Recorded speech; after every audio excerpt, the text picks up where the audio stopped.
दिल्ली में कांग्रेस हेडक्वार्टर में working committee की मीटिंग हुई है, जिसमें लोकसभा चुनाव 2024 के लिए चुनावी घोषणा पत्र पर चर्चा हुई है। मैनिफेस्टो कमेटी ने पहले ही ड्राफ्ट सीडब्ल्यूसी को मंजूरी के लिए भेज दिया था। मीटिंग के दौरान अध्यक्ष मल्लिकार्जुन खड़गे ने मौजूद नेताओं से कहा कि वे कार्यकर्ताओं से मैनिफेस्टो में शामिल हर मुद्दे को देश के हर गांव और घर तक पहुंचाएं। जानकारी के अनुसार घोषणा पत्र में 5 न्याय, युवा, नारी, किसान, श्रमिक और हिस्सेदारी न्याय शामिल किए गए हैं। हर न्याय के तहत कांग्रेस कुल 25 गारंटी भी दे रही है। पार्टी हेडक्वार्टर में चल रही बैठक में सोनिया गांधी, राहुल गांधी के अलावा अध्यक्ष मल्लिकार्जुन खड़गे, राजस्थान से सचिन पायलट, प्रियंका गांधी समेत कई वरिष्ठ कांग्रेस नेता शामिल हुए हैं। इसके अलावा कांग्रेस की तीसरी लिस्ट के लिए मंगलवार शाम तक भी चर्चा हो सकती है। कांग्रेस अब तक 82 उम्मीदवारों की घोषणा कर चुकी है।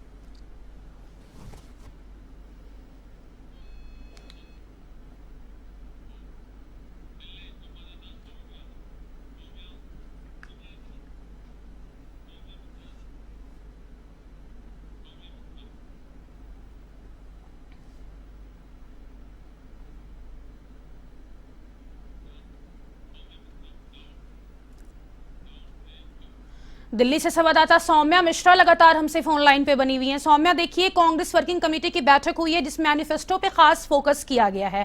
कितना लोक लुभावन रह सकता है इस बार कांग्रेस पार्टी की तरफ से जारी किया गया मैनिफेस्टो, और किन किन वर्गों को इसमें खास ख्याल रखा गया, जानकारी दीजिएगा।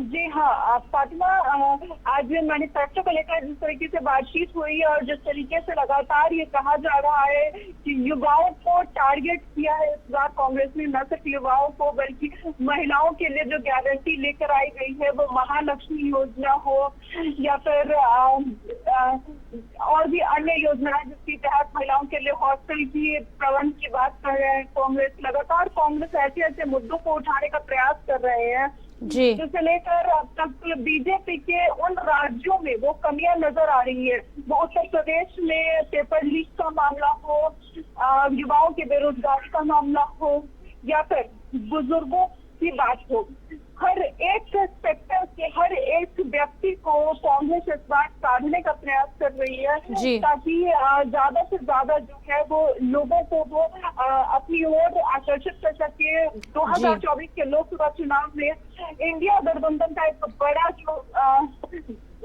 असर प्रभाव पड़ेगा, वो न्याय यात्रा का भी काफी ज्यादा पड़ने का असर पड़ रहा है। और ये कहा जा रहा है कि क्योंकि न्याय यात्रा के बाद लगातार जिस तरीके से इन गारंटियों की बात हर जगह पर राहुल गांधी ने की है और उसके बाद मैनिफेस्टो में इन चीजों को लाया जा रहा है, तो ऐसे में इंडिया गठबंधन के लिए ये बहुत बड़ा प्लस पॉइंट हो सकता है 2024 के लोकसभा चुनाव में। सौम्या, एक और जानकारी आपसे चाहेंगे कि जो मैनिफेस्टो कांग्रेस पार्टी की तरफ से निकाला जाएगा, उसमें क्या कोई जानकारी सामने निकल कर आ रही है कि महिलाओं की अगर हम बात कर लें, क्योंकि किसान का भी लगातार धरना प्रदर्शन चल रहा था, तो उनके लिए क्या खास रहेगा? इस तरह की कोई जानकारी अभी तक आ पाई है? जी हाँ, ये खुलकर तो अभी तक मैनिफेस्टो के सामने नहीं आया है, लेकिन ये साफ तौर से कहा जा रहा है कि किसानों की बात की जाएगी, किसानों को उनके अधिकार दिए जाएंगे, क्योंकि बीजेपी ने जो वादे किए थे कि दुगुनी आय हो जाएगी किसानों की 2022 तक को लेकर, तो उसका भी कांग्रेस ने अपने मैनिफेस्टो में कहीं ना कहीं जगह दी है। ये बात कही जा रही है कि 2022 तक जो नहीं हो पाया था दुगुनी आय, उसे कांग्रेस देगी किसानों को, कांग्रेस उनके अधिकारों को उन तक पहुंचाएगी। ये मैनिफेस्टो में आ सकता है। सौम्या, एक और जानकारी दे दीजिएगा हमारे दर्शकों को कि उम्मीदवारों के नामों पर भी मुहर लग सकती है। कल भी शाम में भी बैठक हुई थी, फिर आज भी बैठक होगी शाम में, तो क्या लगता है, क्योंकि कुल अभी तक 82 उम्मीदवारों की घोषणा हो चुकी है? जी हाँ, बिल्कुल, उम्मीदवारों की जो बैठक होगी आज, उम्मीदवारों पर भी उसमें शाम में सोच विचार किया जाएगा, चर्चा की जाएगी और नई लिस्ट जारी हो सकती है। और इसमें सबसे अहम बात यह है कि पहले फेज में जो चुनाव होने वाले हैं उनकी सभी सीटों पर उम्मीदवारों की लिस्ट जारी हो जाएगी, कंफर्म हो जाएगी। यानी पहले फेज में जितने 30 सीटों पर चुनाव होने उन सभी पर कांग्रेस अपने उम्मीदवार कंफर्म कर देगी। अब सौम्या, ऐसा भी कहा जा रहा है कि पहले मल्लिकार्जुन खड़गे ने जो मैनिफेस्टो में नारी न्याय गारंटी योजना के बारे में शेयर किया था, तो उसको भी लेके मैनिफेस्टो में घोषणा की जा सकती है कि कम से कम महिलाओं को 1 लाख रुपए की मदद दी जाएगी। जी हाँ, बिल्कुल। नारी न्याय को लेकर के ये कहा जा रहा है और ये इंडिया गठबंधन में आप ये भी देख सकते हैं कि कांग्रेस भी इस बात को उठा रही है, वहीं दूसरी तरफ आम आदमी पार्टी ने भी इस मुद्दे को उठाया है। तो कांग्रेस अपने मैनिफेस्टो में इसे जरूर डालेगी क्योंकि महिलाओं को टारगेट किया गया है पूरी तरीके से। वो महालक्ष्मी योजना के तहत, जैसा कि मैंने आपको बताया, और सावित्रीबाई फुले योजना के तहत भी हॉस्टल की बात कही जा रही है। और सबसे अहम चीज ये है कि 50% महिलाओं को रोजगार दिया जाएगा, यानी कि 50% अधिकार महिलाओं को का रोजगार पर होगा। ये एक अहम चीज कांग्रेस अपनी मैनिफेस्टो में डालती है। सौम्या, सरकारी नियुक्ति, जैसा कि आपने कहा कि सबसे अहम चीज है कि 50% महिलाओं को नियुक्तियां दी जाएगी, नौकरियां दी जाएंगी।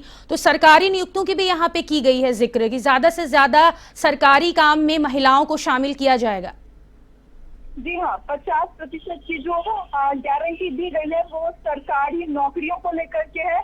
इसके सिवा रोजगार भी दिया जाएगा उन लोगों को, और ज्यादा से ज्यादा लोग जो जिनके पास नहीं ज्यादा डिग्रियां होती है या फिर जो नहीं पढ़े लिखे हैं, उनके लिए भी रोजगार लाने की बात कह रही है कांग्रेस।